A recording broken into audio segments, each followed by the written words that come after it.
To be honest, I wasn't really a fan of the Pyroraptor in Jurassic World Dominion. Now there's a few reasons for this. For one, the scene it features in is it's sort of okay. It lacks in impact, in story purpose, and for me it kind of exemplifies one of Dominion's big problems, which is just scene after scene of disconnected dinosaurs for dinosaurs' sake. For two, the design left a little bit to be desired in some places. This was our first properly, fully feathered dinosaur, and most of it is good from the neck down.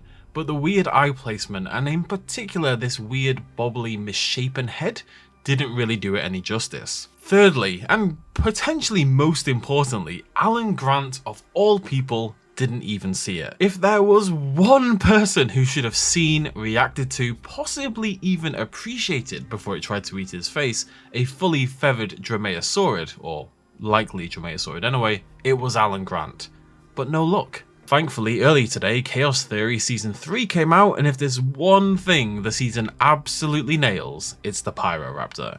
It is the star of the season. Let's take a look at how and why, and there will be minor spoilers for Chaos Theory going forward, in that we're going to be looking at the sequences that the Pyroraptor takes part in. I won't be delving into any important story details. There will be an unavoidable, I'm afraid, mention of the new companion dinosaur for this season, but that's about it. Now, one of the greatest things Chaos Theory does for the Pyroraptor is build it up over time as a mysterious, before now unseen type of dinosaur, and as a genuine, menacing threat to the lives of our protagonists. It does this largely by using classic horror movie tropes, and the first two appearances of the dinosaur in particular really emphasize this approach, and that's what we're going to take a look at first. The first of these then comes in episode 2, wherein Darius and Kenji are driving through a blizzard. It's almost silent but for the hum of the wind outside the car and their low-key conversation, and it holds there, and it holds, and it holds, until it doesn't. Flash of shadow in front of the car accompanied by an ear-splitting scream. They grind the car to a halt, and then the show shifts scenes. When we return, Kenji and Darius are sitting in the car debating what the animal possibly was. Kenji even suggests getting out of the car to push. They clearly think the threat has been averted. Then suddenly the Pyroraptor jumps onto the vehicle, still unseen, before dashing back into the blizzard. This is when Chaos Theory really begins to utilize those archetypal horror moves. We get this slow zoom into the barren, blizzard-ridden landscape, whilst the music in the background is ratcheting up and up and up in volume and in pitch, building up this anticipation for a jump scare for both the protagonists and of course us as viewers. And nothing happens. This type of first stage fake out is so common in modern horror media that I personally am now more surprised when there actually is something to be spooked by. If you want to draw a parallel with a lot of films, think a protagonist opening and closing a mirrored bathroom cabinet, with us in the audience kind of expecting something to appear in the mirror as they shut the cabinet, unaware of course to the character. You'll be surprised how very rarely that happens anymore, especially now that you'll be looking out for it, but the film wants you to think you're about to see something. Now of course the purpose of this technique is to lull you into a false sense of security, so that when the real scare does happen a moment later, it's more impactful, and that's exactly what Chaos Theory does. The attack comes quickly and ferociously, an Umbra-clad figure hurling itself relentlessly at the vehicle, over and over and over again trying to get through the metal husk until it finally gives up, offering us our first full glance at the beast, still occluded by that brutal snowstorm. This short scene does so much work establishing the Pyroraptor as a threat. It's new, it's got this unique silhouette they don't recognise that inherently makes it more dangerous. It can survive and even thrive in an environment that would ruin most living creatures, and it's capable of both patient hunting and outright relentless brutality. We're going to see that emphasised a lot with the Pyroraptor. There's a couple important brief scenes after this when, checking the car for damage, they find a solitary scarlet feather lodged in the grille. It's unlike anything they've seen to this point, and the look amongst Ben and Darius very much says, what the hell are we dealing with here? That discussion continues again later with them questioning why someone is bringing back feathered dinosaurs. Darius in particular, who is of course kind of our Dr. Grant stand-in for this series, very focused on the feather. Everyone else is preoccupied by everything else going on. And Darius just can't wrap his mind around this feather. This is something brand new, something unlike anything they've seen before, and he, as the dino nerd, as the paleontologist of the group, he can't move past it. And that kind of feels like what Alan Grant would have been like as well. My point really is that the feathers are a point of contention, of curiosity, and Darius / Dr. Grant lies at the heart of that curiosity. We don't see the Pyroraptor again until episode 3. In this sequence, a stranger, a man we haven't seen before and a man we'll never see again, goes into the backyard to attempt to feed his dog. Once again, a classic horror movie setup for revealing a menacing creature. He hears a rustle in the bushes, he's a little suspicious, but he's mainly just annoyed that his dog is making him miss the football, and to be fair, I totally get that. He leans down to feed his dog in a hole in the hedgerow and is instead presented with this largely blocked out visage of the Pyroraptor. You can just make out the snout, a single gleaming eye, and a very small flash of crimson.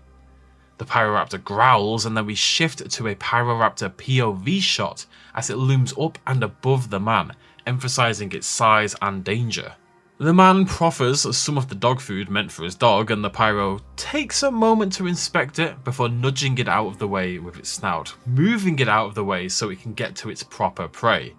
The man clearly realizes this. There's this brief flash of realization upon his face, and then, after a patient beat, the Pyro lunges, giving us our best look yet at that blood-red feathering. The scene is again working on several levels. It's giving the Pyroraptor a level of intelligence by having it initially inspect the food before nudging it to the side. It didn't instantly attack the man, it thought, okay, let's see what he has to offer, decides against it, it's dog food, let's eat him instead.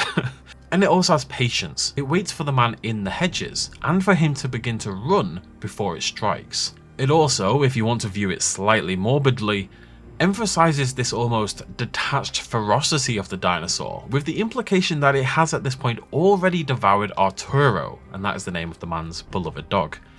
Now, pets are often used in horror films to elicit both sympathy and fear.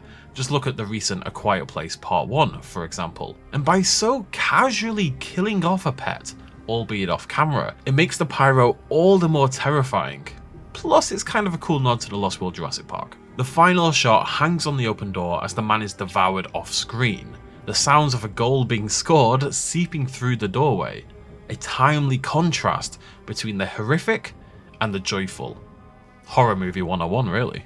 Our third and penultimate Pyroraptor scene takes place during episode 4. Smoothie, the new baby ankylosaurus for the season, who I will admit broke my heart about 50 times, has gone missing before eventually being discovered in a plaza. After a bit of rambunctious play, the gang are about to finally catch the Yankee when it stops in fear at a shadowed alleyway. Again, just as we saw a moment ago, the scene is playing up the contrast of the moment.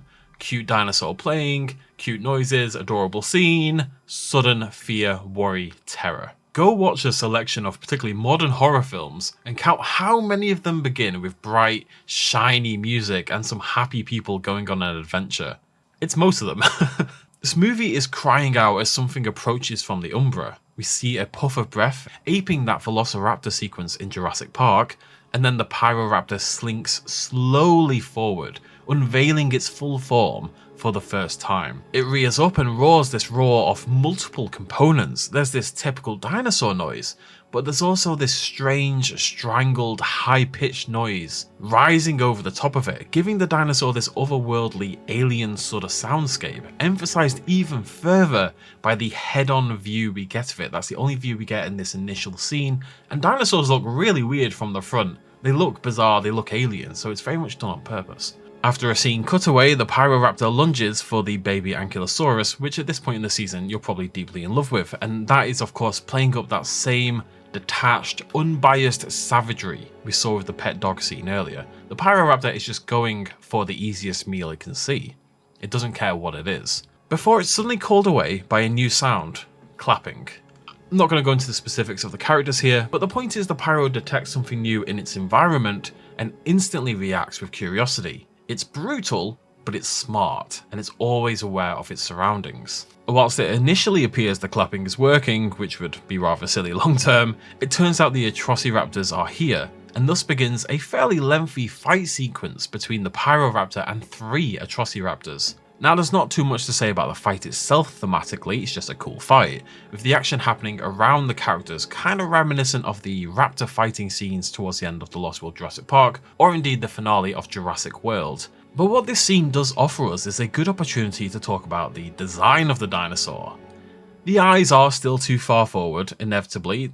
They feel a little bit further back, but it's really hard to say, and the teeth are still suffering from that exact same problem. But the main beneficiary here is really the skin of the dinosaur, which has largely lost that overtly textured, bumpy feeling that it had before. Maybe just because of the limits of the format. The body of the dinosaur has always been pretty grey, but you couldn't really see it in Dominion because of the snowstorm that was going on. The feathers became really matted and dull, and the red never really got a chance to shine.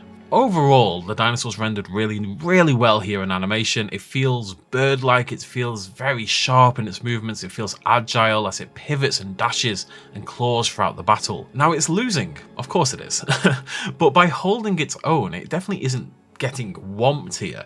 It tells us this is a very strong dinosaur, a nimble, capable fighter. It also feels like it maybe has been sized up for Chaos Theory. We saw it looming over the man in the previous scene, and in this one it definitely feels bulkier than the Atrociraptors do, which of course themselves already exist to kind of bulk up the Velociraptors. The fourth and final Pyroraptor scene occurs sometime later in episode 8.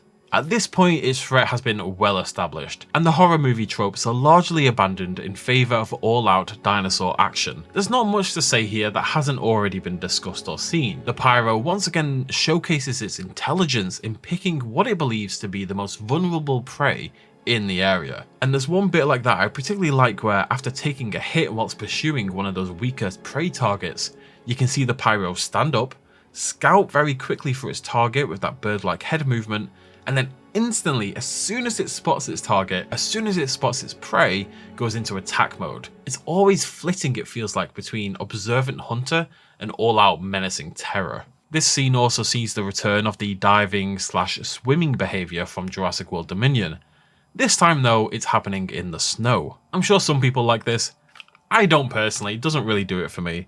And it using the same behaviour in snow seems even less likely to me. It's even less realistic. I get what they were going for, because we do have seabirds that dive in this very similar way. It just feels a bit daft with the Pyroraptor. It's not a big deal or anything, and it is utilised well in the context of the scene, I'll say that much. But all told, this final scene is definitely less effective than the prior 3. Still, 3 out of 4 ain't bad. And all 3 of the earlier scenes really do feel like much better scenes than that Dominion counterpart did for me personally. Pyroraptor is the real winner of this season, much more than any other dinosaur in my opinion. Either way, some expertly staged shots, haunting sound design, little tweaks to the appearance, and a dash of horror film magic makes the Pyroraptor the standout dinosaur of Chaos Theory Season 3. Have you at home seen the show yet? What did you make of the Pyroraptor this season? And what do you hope to see in the next, and I believe final, season of the show? Perhaps the return of that blind Therizinosaurus? We'll have to wait and see, but either way, thank you very much for joining me today. Throw me a like if you enjoyed the video, a subscribe for more Jurassic nonsense, and I'll see you lovely folks very soon. Cheers, much love as always. Bye bye.